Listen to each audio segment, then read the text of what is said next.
waxaana wanaagsan daawadayaasheena Mudug Show. Waxaan jecelahay in halkaan kugu soo gudbino tobanka magaalo ee ugu fiican marka laga hadlayo dhanka waxbarashada ee caalamka.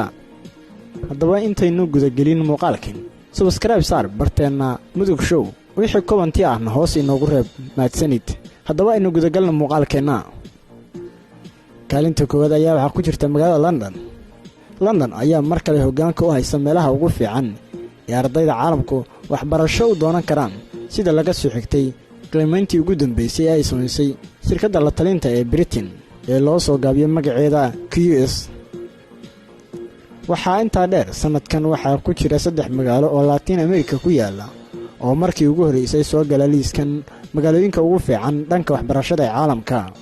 waxaa xusid mudan in magaalo walba ay ku nool yihiin in ka badan 250 qof, waxaana ku yaala ugu yaraan 2 jaamacad oo horey ugu jiray qiimaynta jaamacadaha oo isla shirkadaasi samaysay.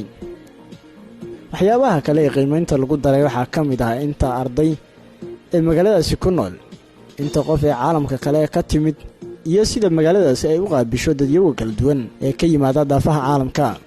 caasimadda UK ayaa ugu sarreysa liiska iyadoo loo xushay inay tahay mid dadyoga kala duwan ay ku nool yihiin, ayna ardadu ka heli karaan waxyaabo kala duwan.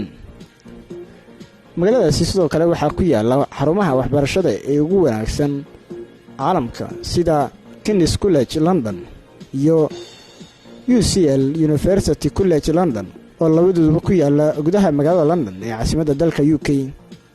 haddaba waa kuwa magaalooyinka kale ee ku jira tobanka magaalo ee ugu fiican marka laga hadlayo dhanka waxbarashada. kaalinta koowaad waxaa ku jirta magaalada London oo horey aan uga soo hadalnay. kaalinta labaad waxaa ku jirta magaalada Munich oo ku taala dalka Jarmalka.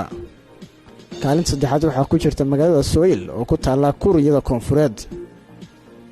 kaalinta afraad waxaa ku jirta magaalada Zurich oo ka tirsan dalka Switzerland. kaalinta shanaad waxaa ku jirta magaalada Melbourne oo ku taala Australia. kaalinta lixaad waxaa ku jirta Berlin oo ka tirsan dalka Jarmalka. kaalinta toddobaad waxaa ku jirta Tokyo oo ka tirsan dalka Japan. kaalinta siddeedaad waxaa ku jirta Paris oo caasimadda dalka Faransiiska. kaalinta sagaalaad waxaa ku jirta Sydney oo iyaduna ka tirsan Australia. kaalinta tobnaad ee ugu dambaysa waxaa ku jirta Edinburgh oo ka tirsan dalka Britain.